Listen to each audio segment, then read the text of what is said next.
Olá, povo de Deus! Sexta-feira da sétima semana do tempo pascal, Atos 25, 13b a 21.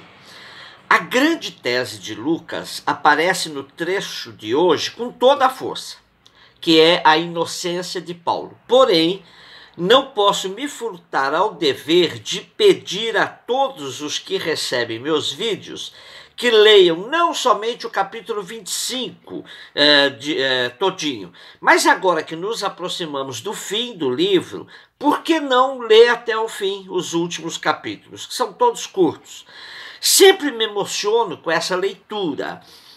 Paulo aparece como um herói, defendendo-se dos partidos judaicos que queriam a qualquer custo a sua cabeça. E o poder romano vai se sobressaindo como um poder justo, aplicando a chamada equitas romana, o direito romano, que significa um sistema de lei que, aos olhos de Lucas, é perfeito. É clara a intenção de Lucas, nesses últimos capítulos, salvar os romanos de qualquer culpa no processo de Paulo. Assim como Lucas fez, passando uma imagem de Pilatos no processo de Jesus. Lembram-se de que Pilatos, segundo Lucas, teria dito no processo contra Jesus: não encontro nesse homem nenhum motivo de condenação. Ainda, Pilatos disse aos judeus que acusavam Jesus: vocês trouxeram este homem como se fosse um agitador do povo. Pois bem, eu já o interroguei diante de vocês e não encontrei nele nenhum dos crimes do qual vocês estão o acusando. Herodes também não encontrou. Como podem ver, ele não fez nada para merecer a morte. E frente aos gritos dos judeus pedindo a morte de Jesus, Pilatos ainda insiste pela terceira vez: mas que mal fez esse homem? Não encontrei nele nenhum crime que mereça a morte. Talvez, sabendo da fraqueza dos dirigentes, que frente à pressão judaica acabavam cedendo, como foi no caso de Jesus, Paulo apela para ser julgado fora de Jerusalém.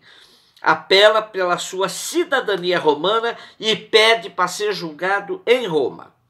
O que Lucas não consegue esconder são os fatos reais, tanto no caso de Jesus como no de Paulo. Se bem que, surpreendentemente, Lucas omite o martírio de Paulo. Para Lucas, Jesus e Paulo foram condenados pelos judeus, ponto final. Porém, esse poder romano que Lucas tenta apresentar como inocente nos dois processos tem lá seus métodos muito estranhos. Tanto Pilatos, no caso de Jesus, quanto Festo, no caso de Paulo, mesmo não vendo crime nos acusados, entrega um para ser crucificado e o outro o mantém encarcerado, apesar da inocência. Que justiça romana é essa? Fatos reais, Lucas não conseguiu omitir. Dentre nós, muitos brasileiros já se acostumaram com a parcialidade da justiça, que nem recorre a ela, mesmo tendo fatos reais na sua vida. Não é à toa a crescente onda de feminicídio no país. Que mulher confia na proteção da justiça para ter coragem de denunciar a violência doméstica? Quantas têm sido assassinadas, mesmo dentro da famigerada proteção policial? Que pobre, que negro, que indígena tem coragem de recorrer à justiça para garantir seus direitos? Muito já se escreveu sobre a influência do direito romano no direito aqui, no conteúdo das nossas leis. Vê-se que transladaram não somente o conteúdo, como também seus métodos, pois o que temos hoje de pessoas morrendo nas prisões sem nenhum julgamento é injustiça que brada aos céus.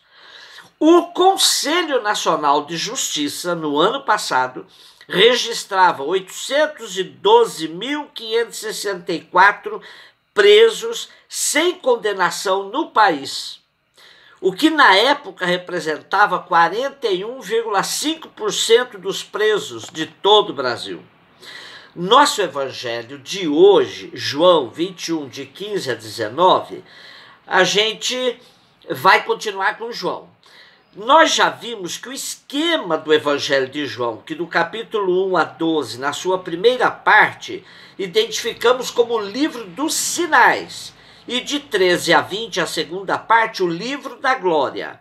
Portanto, o capítulo 21, que é o nosso caso hoje, chamamos de apêndice ou epílogo.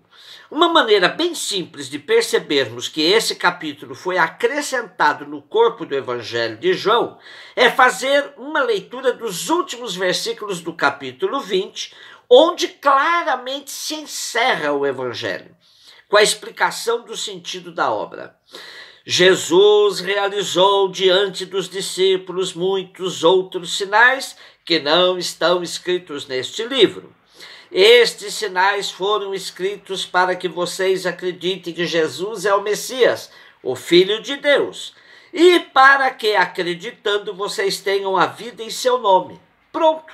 Assim temos o término do quarto evangelho no capítulo 20, versículo 31. Depois disso vem o acréscimo, o capítulo 21, do capítulo 20 ou 31. Agora vem o acréscimo, capítulo 21, fazendo emergir o compromisso da comunidade no seguimento de Jesus, que por 2 vezes insiste nesse trecho: siga-me.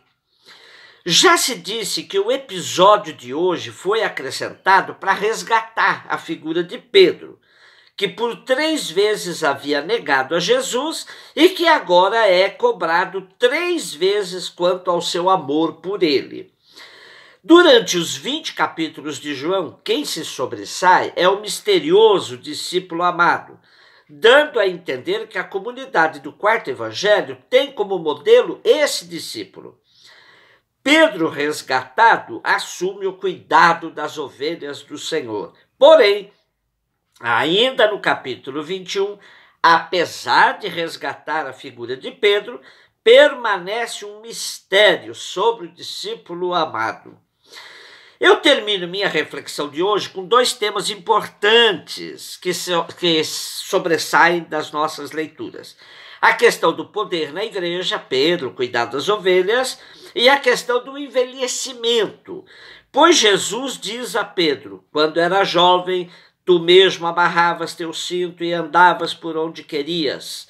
Quando, porém, fores velho, estenderás as mãos e outro te amarrará pela cintura e te levará para onde não queres ir. Analisando as lutas intestinas da comunidade de João, o grande exegeta Raymond Brown afirma: o cargo de autoridade é necessário, porque deve ser cumprida uma missão e a unidade deve ser preservada. Mas a escala de poder em vários cargos não é necessariamente a escala da estima e do amor de Jesus. Nos dias de hoje, quando os católicos discutem sobre quanta autoridade deverão ter o Papa, os bispos, sacerdotes e até leigos, e quantos cristãos discutem se a mulher deveria ser ordenada ou não, a voz de João faz-se ouvir em advertência. A maior dignidade que se deve ambicionar não é nem a papal, nem a episcopal, nem a sacerdotal. A maior dignidade é a de pertencer à comunidade dos discípulos amados de Jesus Cristo. E quanto ao envelhecimento, que também aparece no texto de hoje, tomemos emprestada a reflexão do teólogo basco José Antônio Pagola. Ninguém foge ao envelhecimento, mas cada pessoa envelhece à sua maneira. Existem muitas formas de envelhecer e de viver essa última etapa da vida. Certamente existem fatores que não dependem de nós. Não podemos, por exemplo, deter o desgaste dos anos e a deterioração da idade. Mas existem fatores que, em grande medida, dependem de nosso estilo de viver e reagir. Envelhece-se como se vive. Por isso, há 1000 maneiras de ser ancião. Existe o ancião irritável e o paciente, o solitário e o comunicador, o pessimista e o otimista, o receoso e o confiado, o crispado e o adaptado, o egoísta e o generoso, o que se autoculpabiliza e o que confia no perdão. O lastimável é que, em geral, ninguém nos prepara para viver essa fase da vida. Arrematemos hoje com as palavras do monge beneditino Anselm Green.